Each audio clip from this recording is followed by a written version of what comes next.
오늘 아침에는 우리 나훔서 2장을 읽게 됩니다. 나훔 2장 묵상의 주제가 파괴하는 자. 우리 말씀을 보기 전에 우리 성경을 구속의 역사라고 정의합니다.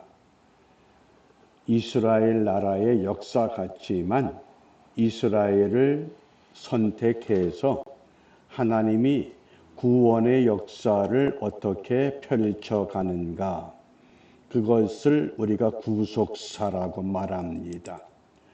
우리가 역사의 교훈이라고 이야기할 때 우리가 영어의 history, 그래서 his story, 그의 이야기다. 그가 누구냐? 예수님, 역사의 주인이 예수님이다. 여기까지는 우리가 다 잘 이해합니다. 이걸 좀 더 구체적으로 설명하면 이 히스토리의 어원이 어떻게 시작됐느냐, 그 헬라의 역사학의 아버지라고 일컫는 헤로도토스라고 하는 인물이 있었습니다. 그 헤로도토스가 그리스와 페르시아의 전쟁의 기원에 대해서 깊은 연구를 합니다. 그 결과 그 연구를 히스토리아이, 탐구들, 이렇게 정의를 합니다. 그 히스토리아이라고 하는 헤로도토스의 이 용어가 라틴 말에서 히스토리아 이렇게 번역이 됐습니다. 그래서 히스토리아가 영어로 번역될 때 히스토리라고 하는 단어가 만들어졌습니다. 그런데 히스토리아라고 하는 어원은 무엇이냐? 어떤 문제가 발생했을 때 그 문제를 해결하기 위해서 누구를 찾아가느냐? 히스토르, 이 현자 또는 연장자, 세상을 많이 살았던 원로들을 찾아가서 문제를 내려놓고 서로 의논을 하고 답을 얻습니다. 그래서 그 역사학의 아버지 헤로도토스는 역사는 현자의 이야기다. 그것을 우리가 성경에 도입하면은 역사는 예수님의 이야기다. 왜? 가장 지혜로운 자가 예수님이셨기 때문이다. 그래서 역사가 바르게 형성되기 위해서는 세 가지 요소를 갖춰야 됩니다. 그 첫 번째가 윤리, 도덕과 윤리가 명확해야 합니다. 두 번째 정의, 그 다음에 세 번째가 역사의식입니다. 오늘 우리가 살고 있는 이 시대의 역사의 흐름을 보면 이 세 가지 요소가 다 흐려져 버린 참 이상한 현실입니다. 이런 때에 오늘 이 나훔서 2장을 통해서 선지자 나훔이 무엇을 우리에게 말하려고 하는가? 그것이 오늘 우리가 묵상할 주제, 파괴하는 자라고 하는 용어입니다. 우리 1절 말씀을 함께 읽습니다. 파괴하는 자가 너를 치러 올라왔나니 너는 산성을 지키며 길을 파수하며 내 허리를 견고히 묶고 내 힘을 크게 굳게 할지어다. 아멘. 여기 파괴하는 자, 히브리 단어의 메피츠라는 단어를 사용하는데 흩어버리는 자, 그런 뜻입니다. 또 우리말 번역의 다른 성경들에서는 침략군, 파괴자 이렇게도 번역합니다. 또 영어 성경에서는 어태커, 침략하는 사람, 스캐터, 흩어버리는 사람, 이렇게 번역이 됩니다. 그런데 이 말씀을 우리 새번역 성경으로 읽어보면 무엇을 의미하는가를 좀 더 명확하게 이해할 수 있습니다.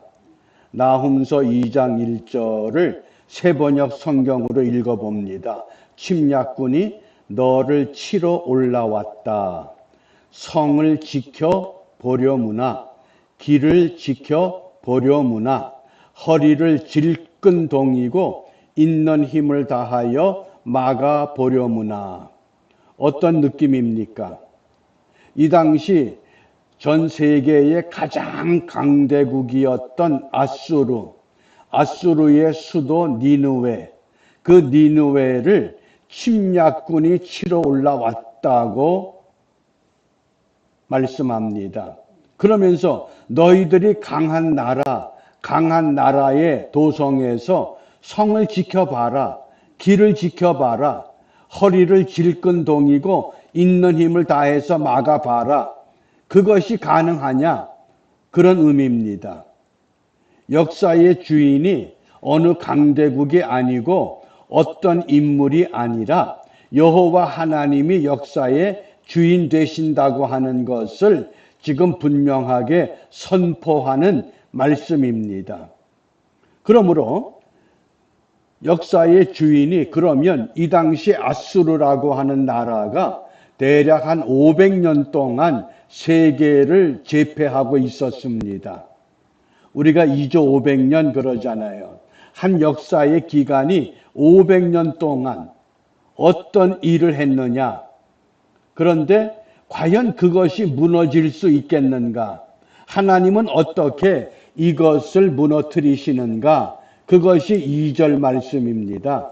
여호와께서 야곱의 영광을 회복하시되 이스라엘의 영광 같게 하시나니 이는 약탈자들이 약탈하였고 또 그 포도나무 가지를 없이 하였음이라. 하나님은 야곱이라고 하는 인물을 내세워서 야곱이 어떤 인물입니까? 나그네의 길을 살았던 험한 길을 걸었던 인물의 대표적인 모습입니다. 그런데 그 야곱이 이스라엘이라고 하는 이름으로 바뀌어지면서 야곱의 영광이 아니라 이제는 이스라엘의 영광, 하나님이 함께하는 영광, 아수르가 이스라엘을 무너뜨리고 이스라엘이 무너진 것 같지만은 하나님은 이것을 다시 회복하실 것이라고 하는 것, 이것을 분명히 역사적인 예를 들어서 말씀을 하십니다. 그러면 이 당시에 이 아수르의 그 막강한 권력이 어떻게 무너지는가? 그 무너뜨리는 하나님의 방법이 3절입니다. 그의 용사들의 방패는 붉고 그의 무사들의 옷도 붉으며 그 항오를 버리는 날에 병거의 철이 번쩍이고 노송나무 창이 요동하는도다. 그 1절에 소개됐던 파괴하는 자, 침략자들이 니느웨 성을 쳐들어오는데 그 용사들의 방패가 붉다. 무사들의 옷도 붉다. 붉은색은 뭡니까? 전쟁에서 피를 상징하는 겁니다. 마치 피를 묻혀가지고 오는 것처럼. 그래서 이 역사의 배경이 바벨론과 메대의 연합군이 아수르를 무너뜨립니다. 그때 바벨론을 지휘했던 나보폴리살, 메대 군대를 지휘했던 카카레스라고 하는 역사에서 증명되는 인물들입니다. 그것을 선지자 예레미야는 51장 20절에 이렇게 예언했습니다. 여호와께서 가라사대 너는 나의 철퇴 곧 병기다. 내가 너로 열방을 파하며 너로 국가들을 멸하며. 아무리 강한 나라일지라도 그들을 무너뜨리는 하나님의 방법, 어느 누구도 예측할 수 없었던 기기묘묘한 방법으로 하나님께서 이것을 주관하고 계시다고 하는 것. 어떻게 진행됩니까? 4절과 5절입니다. 그 병거는 거리에 미치게 달리며 대로에서 이리저리 빨리 가니 그 모양이 횃불 같고 빠르기 번개 같도다. 그가 그 존귀한 자를 생각해내니 그들이 엎드러질 듯이 달려서 급히 성에 이르러 막을 것을 예비하도다. 니느웨라고 하는 이 도성이 성 주위에 강물을 흐르게 해서 적군이 함부로 공격할 수 없도록 견고한 성을 쌓았던 도성입니다. 그러므로 니느웨 성 사람들은 스스로 누가 이 성을 함락할 수 있겠느냐? 교만이 하늘에 닿았던 그런 시대입니다. 그런데 하나님은 바벨론과 메대라고 하는 신흥연합군을 일으켜서 그것을 무너뜨리십니다. 그게 역사의 흐름이라고 하는 겁니다. 그래서 6절과 7절에 보면 강들의 수문이 열리고, 이 강들의 수문이라고 하는 것은 니느웨 성을 둘러싸고 있는 인위적으로 만든 강물, 그것이 열리고 왕궁이 소멸되며 정명대로, 그래서 이게 확정되었다는 겁니다. 누굴 통해서? 여호와 하나님을 통해서. 왕후가 벌거벗은 몸으로 끌려가며, 이때 이 히브리 성경에는 왕후란 단어가 없습니다. 한글 성경에서 의역을 했는데 과연 이 왕후가 누구냐? 세 가지 해석을 합니다. 니느웨의 여왕이다. 또 니느웨 성읍이다. 세 번째는 니느웨가 섬기고 있던, 아수르가 섬기고 있던 여신 아스다롯이다. 그래서 공통된 의견은 왕후는 사람이 아니라 아수르가 숭배했던 여신 아스다롯, 그것을 끌고 가는, 왜? 고대 전쟁은 신들의 전쟁입니다. 아수르가 여신 아스다롯을 섬기면 그 아스다롯이 그 나라의 주가 되는 겁니다. 성을 무너뜨릴 때에 그 여신을 벌거벗은 몸으로 끌어가고 그를 따르던 모든 시녀가 가슴을 치며 비둘기같이 슬피 우는도다. 만약 남한과 북한이 전쟁이 나면 북한에서 어떤 일이 벌어져야 됩니까? 도처에 세웠던 김일성, 김정일의 그 수많은 동상들, 그게 다 무너져서 그것을 끌고 간다는 겁니다. 그게 하나님의 방법입니다. 어떻게 어느 때에 이루어질지 모르지만은 하나님은 분명히 역사의 주인이 되셔서 그 일을 이루어 가실 것이라고 하는 것. 그러므로 이것이 어떻게 되느냐? 8절 말씀에 보면 니느웨는 예로부터 물이 모인 못 같더니, 니느웨 성 주위에 물을 흐르게 해서 어느 누구도 침범하지 못하는, 마치 인공으로 만든 거대한 섬 같은 그런 성곽이었는데 이제 모두 도망하니 서라 하나 돌아보는 자가 없도다. 그리고 흥미로운 것은 니느웨가 공허하였고 황무하였도다. 거민이 낙담하여 그 무릎이 서로 부딪히며, 무릎이 부딪힌다는 게 뭡니까? 그렇게 교만하던 니느웨 성 사람들이 이제는 두려워서 부들부들 떨기 때문에 무릎이 마주치는 그런 표현입니다. 그리고 모든 허리가 아프게 되며 모든 낫이 빗을 잃도다. 그런데 히브리 성경에선 이것을 워드 플레이, 그래서 언어의 유희로 설명을 했습니다. 북하, 공허, 우매 북하, 황무, 우매 불락하, 황폐, 이렇게 시작하는 말씀입니다. 북하, 우메부카 우메불라카. 그러니까 그 히브리 성경으로 읽어보면 니느웨의 그 성벽에 그 있던 교만했던 백성들의 모습이 어떠했는가를 우리가 명확히 이해할 수 있는 장면이 떠오릅니다.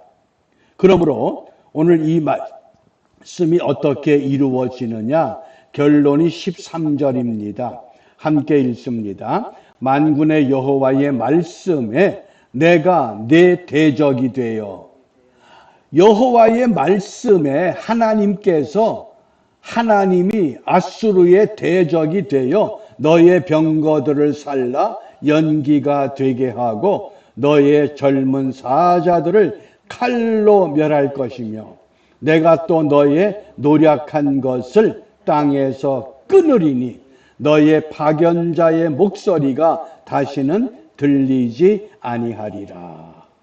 하나님의 말씀에 의해서 분명히 역사는 진행됐고 진행되고 있고 진행될 것이라고 하는 것, 우리가 이것을 분명히 기억하시기 바랍니다. 왜? 하나님의 말씀은 혼돈 가운데서 카오스 속에 코스모스라고 하는 질서를 회복하셨습니다. 사람의 눈에는 혼돈과 무질서 같지만은 하나님은 그 가운데서 말씀을 통하여 질서로 회복시켜 가신다고 우리에게 분명히 약속하십니다. 이 약속을 누구를 통해서 하십니까? 하나님 마음에 합한 자를 통해서. 그러므로 사도행전 13장 22절에 내가 이새의 아들 다윗을 만나니 내 마음에 합한 사람이라 내 뜻을 다 이루게 하리라. 하나님 마음에 합한 사람. 그러므로 오늘 믿음의 사람들은 하나님 마음에 합한 지도자가 세워지기를 위해서 기도해야 합니다. 하나님 마음에 합한 지도자는 누굽니까? 겸손한 사람입니다. 진리를 사랑하는 사람입니다. 나라와 민족을 사랑하는 사람입니다. 믿음의 본이 되는 사람입니다. 이런 사람이 세워지기만 하면 분명히 하나님의 뜻을 다 이루어 가십니다. 인간의 힘으로 해결하지 못했던 그 강한 아수르의 니느웨 도성도 바벨론과 메대의 연합군을 일으켜서 생각지도 못한 방법으로 무너뜨리셨던 그 하나님, 오늘 막힌 담을 하나님의 말씀으로 뚫어서 하나님의 뜻을 이룰 수 있는 은혜를 우리에게 역사를 통해서 보여주셨고 약속하십니다.